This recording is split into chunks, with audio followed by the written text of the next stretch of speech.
What's going on? Good morning, good morning, good morning. My name is Dr. Boyce Watkins from Your Black World, the Black Business School, and I want to say hello. I hope you guys are having a good day, and we're about to have a good conversation today. One that I think is much needed. One that I think maybe I'm hoping that I can give a little insight that might be helpful to the cause in terms of understanding things a little bit better than we did yesterday. So give me a second, guys. I'm going to actually send out a quick text message to let everybody know that we're live. If you want to get a text notification when we go live, I can't send them out every time, but every now and then I'll send one out. Text the word Boyce to 31996. Text Boyce to 31996. So get comfortable in the chat and shout out your city. Put your hashtag B1 in the chat. Hashtag B1 means that we put black people first, that the black community is number one on our mind. Nobody else gets consideration until we consider our own. And black people, when we sit down at the dinner table, we eat first. We eat first. You got it? So if you agree with that sentiment, if you agree with that ideology, then type a hashtag B1 in the chat. And also shout out the city that you're from. And give me 1 second. I'm going to send out the quick text. All right, so here's one of the things I wanted to kind of hit on today. It was this terrible situation with my brother Ahmaud Arbery. Ahmaud Arbery, that whole situation was very sad. It's sad because it's just really messed up. I mean, how you're out jogging and these stupid hillbillies that think that they're police officers decide to chase you down and feel that they have the right to apprehend you. Right? We know that that's all kinds of wrong. We know that that's absolutely crazy. It's ridiculous. It's sick. It's really a remnant of slavery, slave catching days. Like that's, they don't see it that way, of course. I think they see it as, we weren't chasing a black man because he was black. We were chasing a guy that we thought was a burglar or whatever. And yeah, but I don't even know that many people anywhere who would even think to chase a person down with guns and end up shooting that person. I just don't even think that don't even make no damn sense. So we know that that's all kinds of stupid, all kinds of ridiculous. It's a very Emmett Till-ish kind of situation, and that's what it is, right? Now here's what's been going on, right? So what I always pay attention to is not just the incident itself, but I always think deeply about like what does this mean? How do we solve it? What's the reaction of the public, and what do I vote for? What's my preference? And I've seen everything across the board. I think I saw there are predictable things that happen in these situations. There's a lot of things in these situations that are very predictable. One is there's going to be some civil rights attorney that jumps on the case. That is an industry. Civil rights attorneys. Unfortunately, if they're not careful, they can be giving the impression, they can almost look like ambulance chasers, because what they do is they look for these cases and they run toward them because these cases give them at least a couple things attorneys want, which is money and fame. A lot of people want to be the next Johnny Cochran, and they also know that there's an emotional reaction that comes with it. And it gets but the good thing though is they tend to get justice for the family. Guys like Lee Merritt and the other brother down that did Trayvon Martin's case. You know what I'm talking about. These guys are good at what they do. And I like lawyers, believe me. Shoot, if you go into business and you start doing business with big money, you're going to love your lawyers. Your lawyers are your defenders, believe me. So never underestimate the power of a good attorney. But then there's sort of the other side of it of saying, okay, so what is this? What is this all about? Like, what is the goal here? And are we spinning our wheels, right? Are we spinning our wheels? Because, I don't know. I'm going to say that when you look at these situations, it's hard for me to really get emotionally inspired about one case anymore.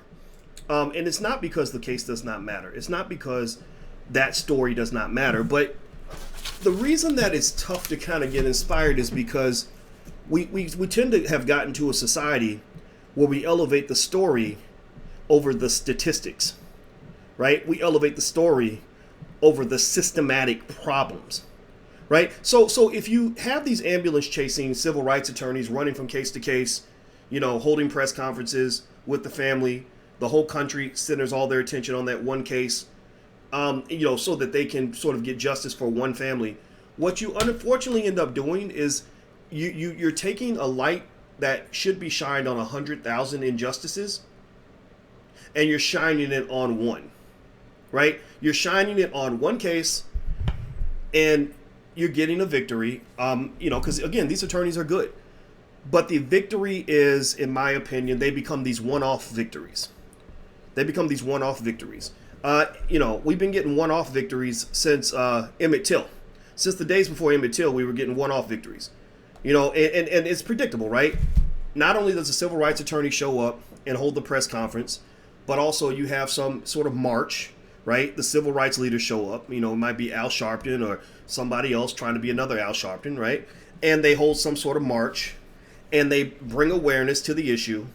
The white liberal allies, I'm using big quotes here, the white liberal allies all show up, and they start interviewing these these civil rights superstars, and the same people, thank you, Charmaine, the same people, and they have lots and lots of incessant conversations about one case. And I believe that it is either deliberately or inadvertently a situation where they will talk incessantly about one situation to avoid talking about the other 200,000 situations that exist in our system right now. If you look in America right now, right? If you look at, this is one of the reasons why I know I know your civil rights leaders told you integration was just such a wonderful thing, and white people, that their poop smells like lemonade, and that that they're your saviors, they're your Lord and Savior Jesus Christ, and everything else, and I know that they told you all that, but let me just tell you a couple little things about all this integration stuff. Three of the major systems that black people were integrated into by our allies, see, I'm using a lot of air quotes today, are the economic system, the criminal justice system, and the educational system. Those are three systems that we were integrated into, right? Now, the economic system, I hope that if you've been watching me for even 2 weeks, you understand the depth to which you've been financially raped, right? You understand the depth to which you've been, literally been given the financial version of a sexual assault every single day, every single week for about the last, 80, 100 years. Probably longer than that, actually. Actually, scratch that. We got to include slavery. I mean, that's free labor. That's the ultimate rape. That's kidnapping and rape, right? So you know this, right? You know economically where the issues are, right? You know that when you send your son off to college, you know that your son is still probably more likely to die in student loan debt than he is to actually make an income that allows him to die with actual wealth, right? You do understand this. If you don't understand it, just find any video I've ever done on this topic, and I will break it down for you very easily, and I have data because I'm a finance PhD. Now, I'm not bragging, I'm just telling the truth. LeBron's a basketball player. He has a PhD in basketball. I have a PhD in finance. So I'm like the LeBron James of finance. So I'm about to dunk on you fools. All right. So anyway, I'm being silly. I'm in a silly mood today. So because you got to be silly too, because this stuff will make you really mad if you think about it too much. So we know economically we've been screwed. We're trying to unscrew ourselves, which is requiring a complete recalibration of everything that we think we know about black economics, everything that we think we know about what economic success looks like, everything that we think we know about integration, right? Second system, educational system. Give me a yes or no in the chat. Yes or no in the chat. Are black boys being elevated in the public school system? Are black boys better off by attending public schools and being educated by white people than they are by being educated by black people? Yes or no? Yes or no?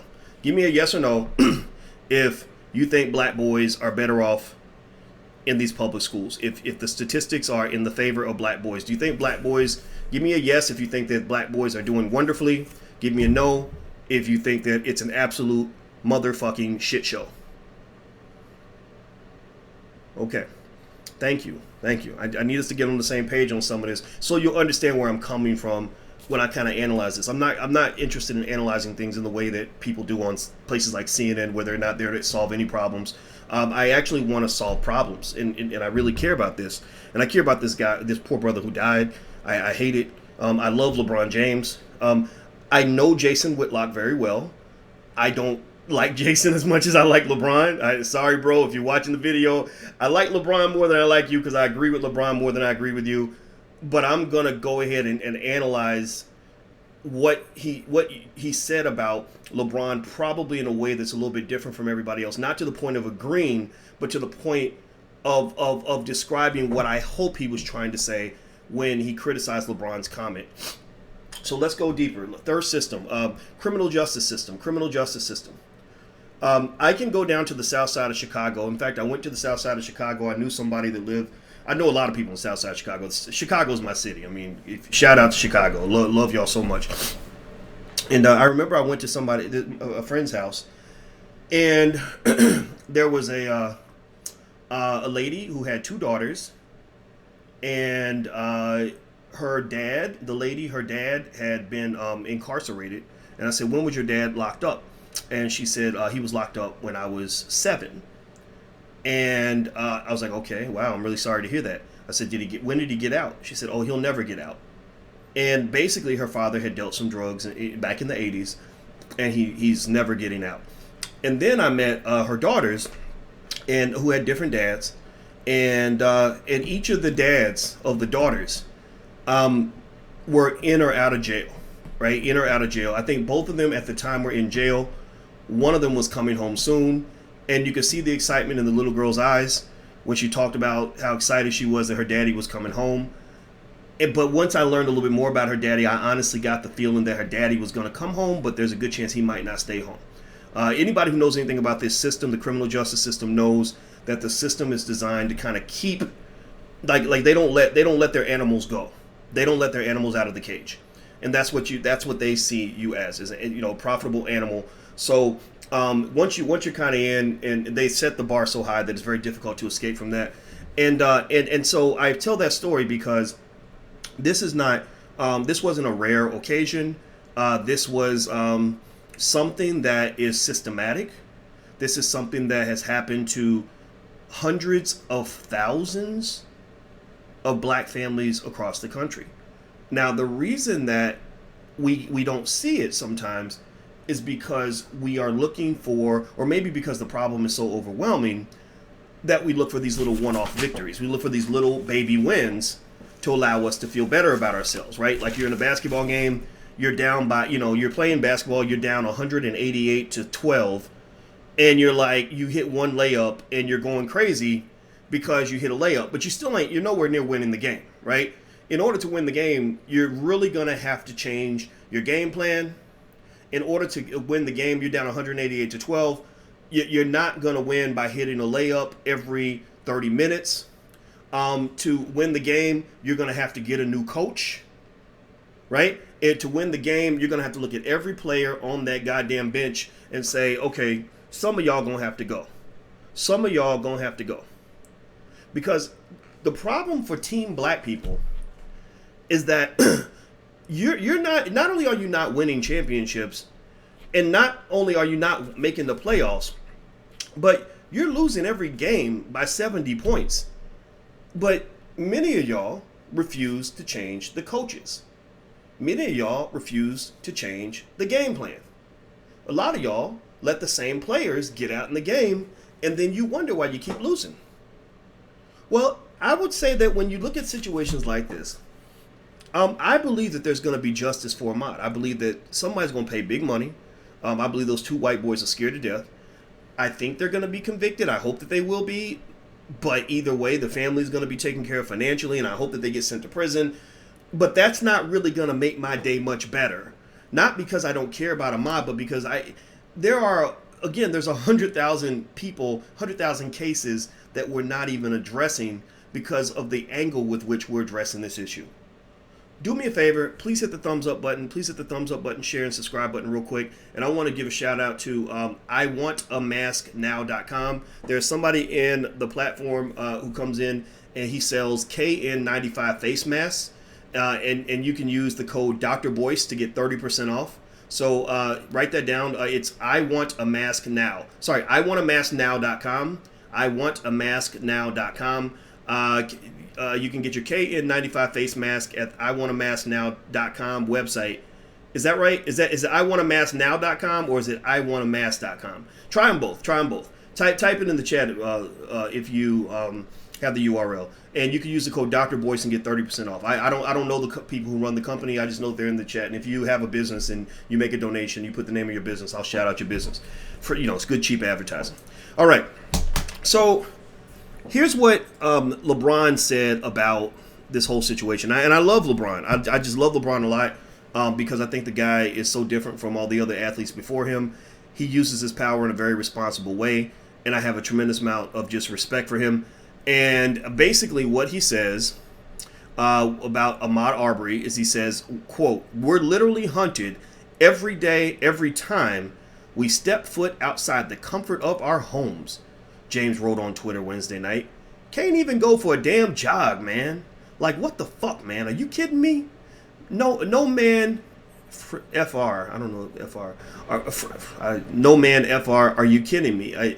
I'm sorry, Ahmaud. Rest in paradise, and my prayers and blessings sent to the heavens above to you and your family." Okay, and I understand that frustration, and I respect it, and I think that LeBron expressed the sentiment of a lot of people, and I think that, and also just with LeBron being very popular in the black community, entertainers can pretty much say or kind of do almost anything, and we're gonna love it because we tend to have this sort of real interesting celebrity worship, which I don't know if it's always healthy for the community. FR means for real. Oh, okay, thank you. See, now you're making me feel old, but I appreciate that. Now I feel a little less old. How about that? So LeBron makes his comment. Then Jason Whitlock comes back, and Jason says, "This isn't helpful. It's Twitter trolling. It's using this man's tragedy to build a brand as more outspoken than Michael Jordan. There are all kinds of ways to draw attention to this tragedy. Suggesting that we are hunted every day, every time is just shit stirring." So Jason is an interesting guy. I've talked to him on the phone maybe like 3 or 4 times, and I don't dislike him. But again, I don't like him as much as LeBron, and I don't agree with him as much as LeBron. I think Jason. I see Jason a little bit like a real life version of Eric Cartman on South Park. Eric Cartman kind of just does stuff to kind of get on your nerves, get under your skin. And again, because Jason is this guy on TV, that's kind of how you get opportunities, is you kind of say stuff that's really against the grain. And he does that on a regular basis. So I would try to take it with a grain of salt, although I can understand people being offended by what he said, because I have a hard time believing that LeBron was saying this just for his brand. Now, mind you, one thing that you have to understand though is that for people that are dealing with millions and millions of dollars at a time, there are brand considerations for everything you tweet.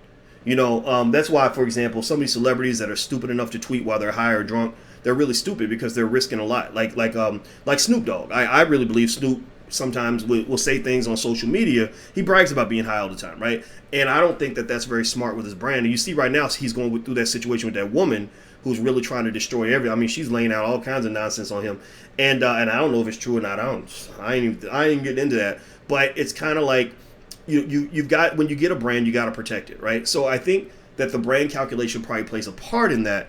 But I don't think that's the sole reason why LeBron said what he said. I think that he was genuinely outraged, and his response was heartfelt, and I respect that.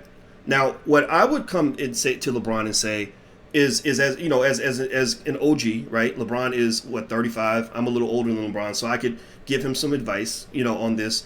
I would say to him, okay, we know, I get it, right? You want to tweet about it. I think that's great. You're drawing awareness to it. That's a great first step. 2, send some money, maybe pay for the funeral, do some things like that. That helps the family, and it also is good. It's authentic to your brand. It's letting people know, hey, I do care about the people. That's, and I care about what the people care about, right? But then after you show the people that you care about what the people care about, maybe you can encourage the people to care about something bigger, right? Encourage, don't just sort of respond to what people care about, tell them what they should care about. Right? Because you're not some guy on Twitter who's pissed off. You're not just sort of the average angry black man who's sitting in the hood who ain't got no power. You're not that guy.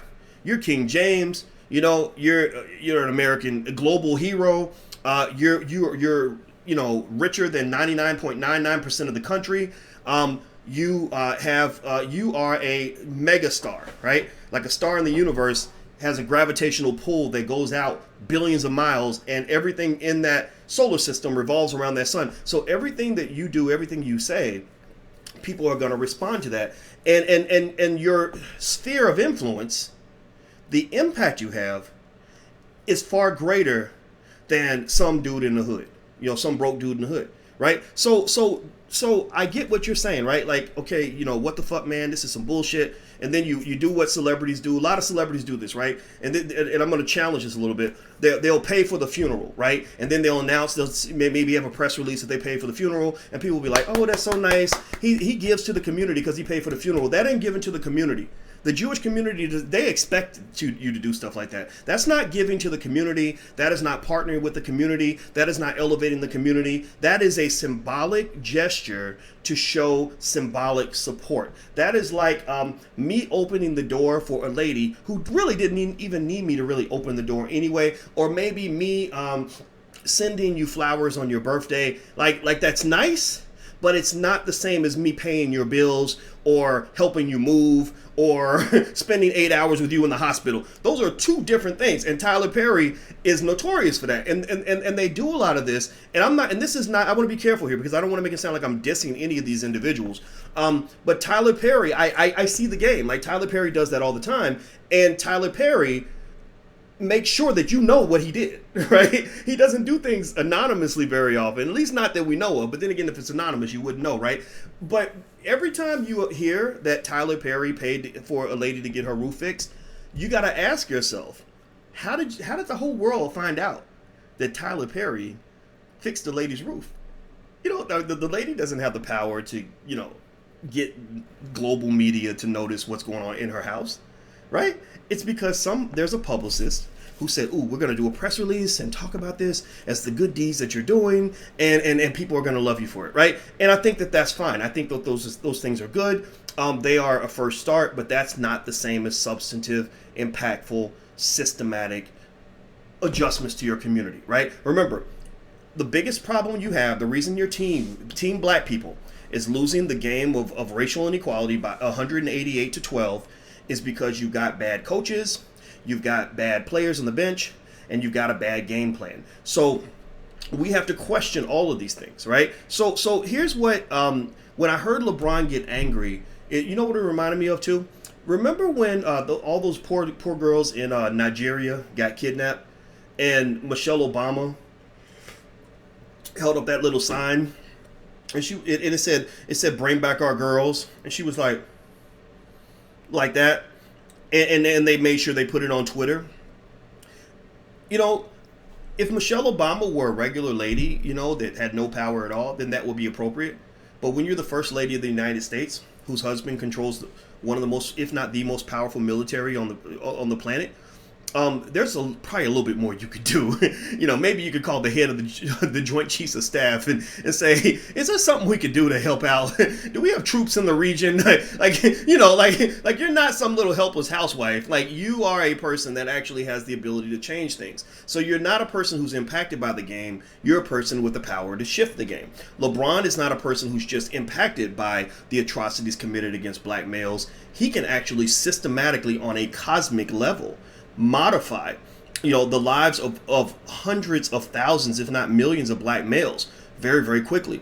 And so one of the things I would say is, I'll explain in terms of what you might say. Okay, well, Boyce, what do you want? Why are you pushing on this issue?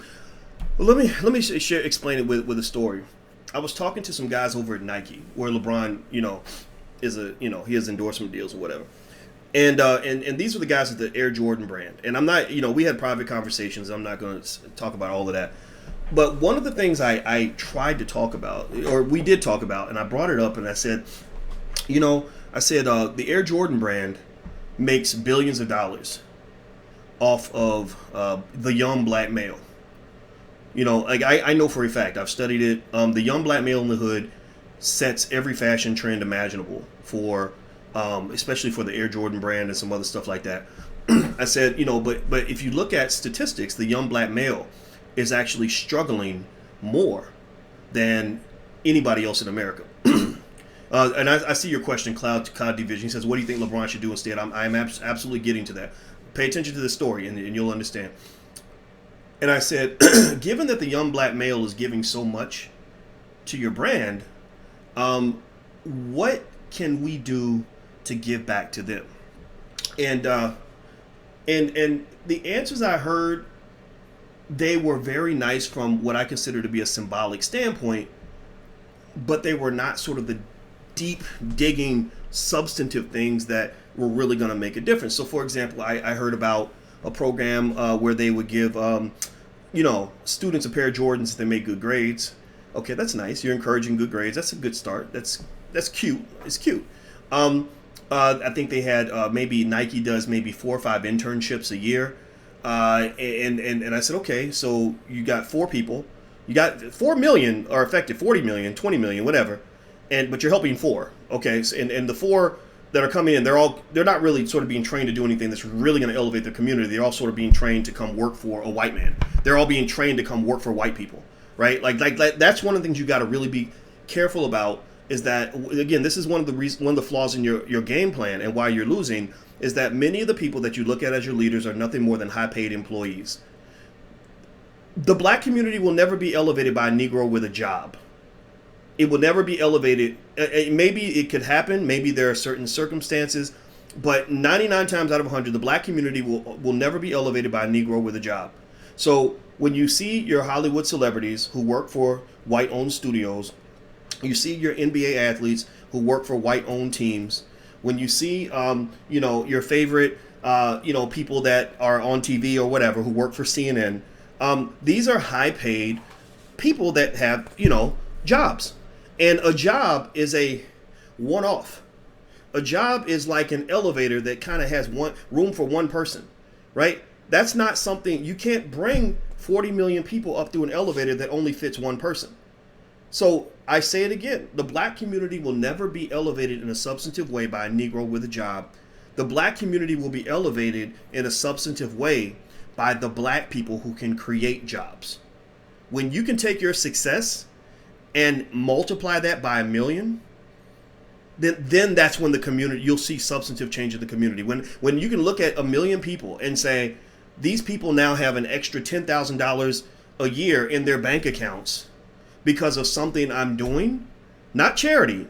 Fuck charity, man. Stop that shit. Stop thinking the black community is a goddamn charity case. That's another part of your game plan that always keeps you losing. You go back to that same stupid ass charity game plan. The black community is not disabled. We are not stupid. We are not a bunch of fucking Jerry's kids. We are not, part of the Make-A-Wish Foundation. We actually have really intelligent people who are very capable, who are trying to figure out how to create opportunities. So in terms of, when you ask me, what would I look for from a LeBron James? Where would I kind of challenge him and support him? Again, if anybody knows LeBron, let him know. You can call me. I'll be happy to give advice. I've given advice to a few different, celebrity types. I don't really hang out in celebrity spaces that much. I don't like that too much, because I like to just do what I do. But I would be more than happy to give free advice on this. Something that is transformative from an economic standpoint, an educational standpoint, or criminal justice standpoint. Let's start with economics. I see a lot of celebrities that do these business deals where, like you hear Jay-Z invested $5 million in Uber or something, right? And I think that's good for Jay-Z, but I don't give a shit, because that's good for Jay-Z and his family. I'm sitting here asking, why didn't you go back to the Marcy Projects where you're from and invest $5 million in, an entrepreneur in Marcy Projects who was hiring people in Marcy Projects? Seriously. Because when you invest in Uber, you're investing in you're helping a bunch of white boys get richer. And then when you turn to the black community, you give them a little charity. You're like, okay, I'm going to go to the hood and go to a strip club and make it rain, or I'm going to go and I'm gonna give $20,000 for a scholarship, right? Like, so the black community kind of gets your scraps, but other communities kind of get the best of you. They get your respect. You see, you respect those you invest with. Those you give charity to, you kind of feel sorry for them. You don't always necessarily see them as your equals, right? Let's talk about LeBron. So we can talk about LeBron in an educational standpoint. LeBron has a school, and it's a good school. I think it was great. I thought it was awesome that LeBron built a school. I mean, how many NBA athletes build a school? But since when did the whole black community ever get saved by one school? I mean, really, like, is the whole black community going to be transformed by the building of one school? Tell me. No, it's not. You can't save a community with one goddamn school. You can't do that. Like, one school is symbolic. I mean, it's great for the 400 kids, 300 kids that go to that school. And I'm not in any way complaining about what LeBron did. I'm not saying that LeBron came up short, or man, you weak, you lost, blah, blah, blah, blah. I'm saying that a lot of our celebrities are sitting on a lot of power that they're not utilizing. So LeBron wouldn't even have to spend his own money. I don't even know if he spent his own money for that school. He's King James. So if you can get corporate partners together to do, some consortium to go invest in a tech startup, why can't you get corporate partners together to help you invest in a school project that allows you to go to raise, $100 million or $500 million to build, 500 to 1,000 schools all across the United States with black educators for black children, or with black and brown educators in black neighborhoods, right? Why can't you do that? Why is that out of the question? Why is that so ridiculous? Why is that so pie in the sky? You can't change a whole community with one school, and again, that whole symbolism thing came up again. Remember back when Umar Johnson spent all that time talking about one damn school, and I was like, is that again our game plan's not working? And I said, man, like, why are we getting so pumped up about the building of one school? I've really never seen the whole white community feel that all of America was going to be transformed because they were going to build one really great school. Right now, now here's the thing: LeBron can't do everything, but LeBron can do a lot, right? And I'm not saying LeBron is doing nothing. That's the other thing too. I want to make sure that's 100% clear before you get into your hero worship, because I know y'all want to believe celebrities are perfect. I want to just kind of throw this out there and say, when you look at the Ahmaud Arbery situation, just sort of having this outrage, like I'm an angry black man too, that might make him more relatable. But the reality is that he's not the same as a brother in the hood who has no power. He's one of the most powerful men on the planet, right? So when you're one of the most powerful people on the planet, the game has to shift, right? Like if I'm in the basketball game. So again, we're in the game of racial inequality, and we're losing to white people 188 to 12. And let's say that we're in this game, and let's say that I'm Michael Jordan, right? So I can actually score points. I can drop buckets like crazy if I want to, and I'm on team black people. And we're all sitting on the bench, but I'm sitting next to, a bunch of hokey scrubs who, and an old lady, on a cane, and a couple other people that really can't play that well, or maybe a guy who's only 4 feet tall. And let's say that I'm sitting here and I'm 6'7", and I'm one of the greatest athletes on the planet, and we're losing 188 to 12. And somebody says, guys, you're losing 188 to 12. And let's say that I sit back and I say, oh my God, this is unbelievable, man. Dang, like, we always be getting beat, y'all. This ain't fair. Like, why we be losing like that? They just be scoring all the points, and every time we get the ball, they steals it. And then then sometimes you takes a shot and they block it. And think about that. So I'm sitting here and I'm an extraordinary basketball player, right? I've got the ability to change that whole game if I want to, right? But I don't know my personal power yet. I don't know my power. So I think, or I'm behaving like I'm like the old lady sitting next to me, right? And I'm not making fun of LeBron. I know that was an extreme analogy. I'm not making fun of him, but I'm saying that that's what I see when I see LeBron as a man worth $400 million and having global power that most of you can't imagine. That's what I see when I see him screaming and hollering like he's a angry black man, like just a young angry black man in the streets who's kind of getting, who could be hunted at any moment. No, you're not. They're not going to hunt you. You're LeBron James, right? But I get the point. You're speaking for those who could be hunted. You're speaking for those who are being mistreated, and I think that that's a wonderful thing. But there has to be a point where you say, in my opinion, if I'm really connected to the black male, how do I work on some things that are going to lead to some substantive long-term modifications in the lives of millions of black men? So, for example, let me give you an example. Myself, I do finance, right? And I was teaching 30 students a year at Syracuse University. I was a Negro with a job. My mother was very proud of me. All my family said, just stay away from this black people stuff and you can keep your job. And when stuff would happen in the community, I would say, wow, it really sucks that black people don't have financial literacy, right? But then I realized, like, wait a minute, the internet can reach the entire world. So maybe if I build a platform where I can impact the economic thinking of, millions of people, then I can actually change the way families actually engage with one another, right? Maybe I can help do my part to preserve the strength of the black family by giving specific instructions, particularly to the black men, also to women as well, on how to navigate this system and how to raise your children in such a way that they understand the steps of what it means to become a wealth builder, right? Like these are some of the things that went through my brain when I decided to talk to all of you instead of just talking to myself or just sitting and talking to other smart people or just complaining about a problem, right? So I think that when you look at the Ahmaud Arbery case in more detail, I think that local laws are tough to change. I think that the Democratic Party is definitely going to use this as a dog whistle moment to try to get you to vote Democratic. That's what they do. I'm still not voting for anybody. I just want to tell you the truth.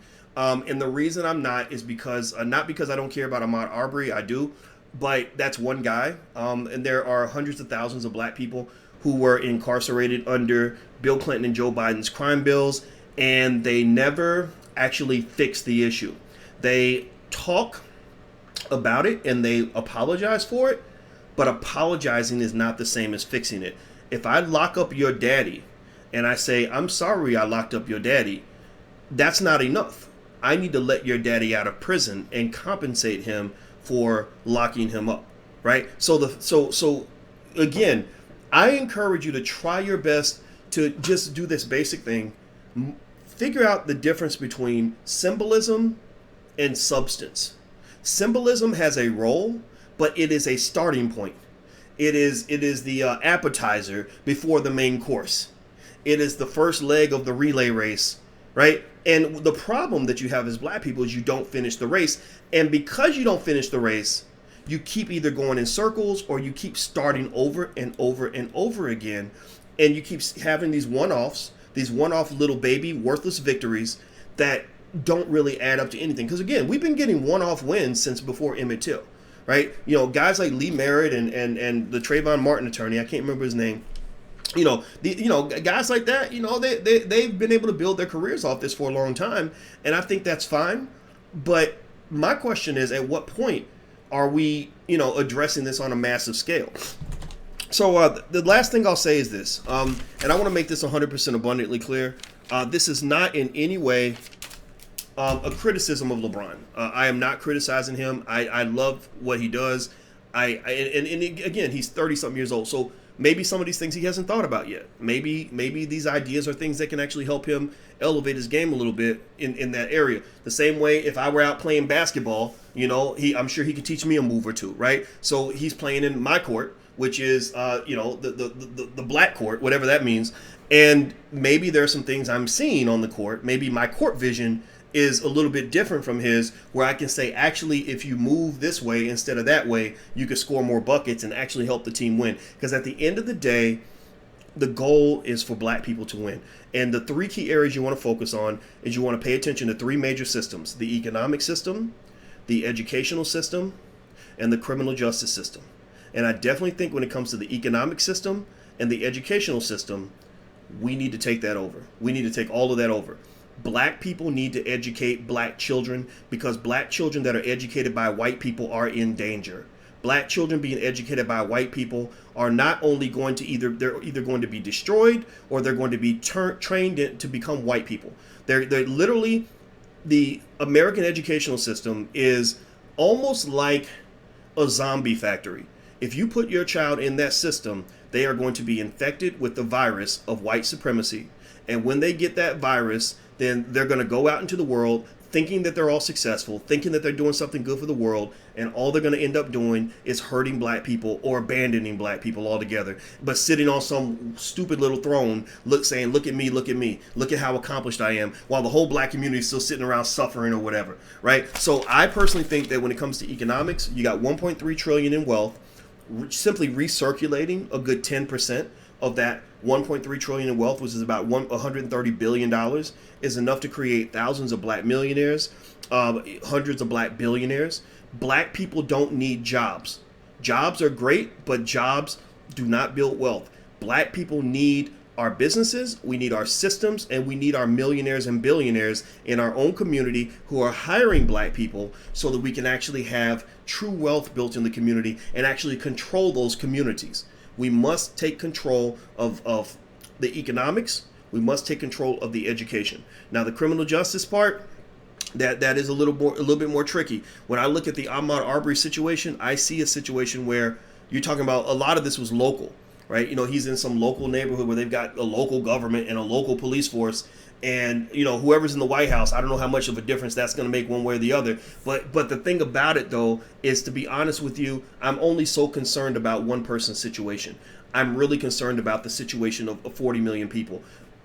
One guy is, it's unfortunate, but, and I know that it hits us emotionally because we all saw that terrible video, but there are a lot of people who go through situations like that where there was no video. I mean, if those rednecks had not been stupid enough to videotape themselves murdering this kid, then it would have been their word against his. They would have walked away free. There's a million cases out there just like that. Many of those people are in prison right now, and we're not paying any attention to any of those cases because we're only doing these sort of one-offs. We're paying attention to one case at a time. That's not going to get us anywhere. Okay, so anyway, guys, I'm done. That's all I have to say. Thank you for listening. Please hit the thumbs up button, share, and subscribe button. Thank you guys on Instagram. I see you. My Instagram is The Real Boyce Watkins. And please also hit the thumbs up button before you go. And one thing I was going to tell you is, if you haven't learned to buy your first share of stock yet, go to firstshareofstock.com. There's a free training there. One thing that I know for a fact that will increase black wealth dramatically by trillions of dollars in a generation is if we had, say, 1 million black people become stock market investors, because wealthy people have a much higher likelihood of investing in the stock market. So the first step to becoming wealthy, like LeBron is wealthy, right? I'm sure LeBron agrees with this. He hangs out with Warren Buffett. The first step to becoming wealthy is to do what wealthy people do. So if you don't know how to buy stock, I can show you. It's very easy. You can do it with any amount of money. You can start with $1. Go to firstshareofstock.com. That's firstshareofstock.com. All right, guys, I'm out of here. Have a good day, and love you, and I'll see you soon. Take care. Peace.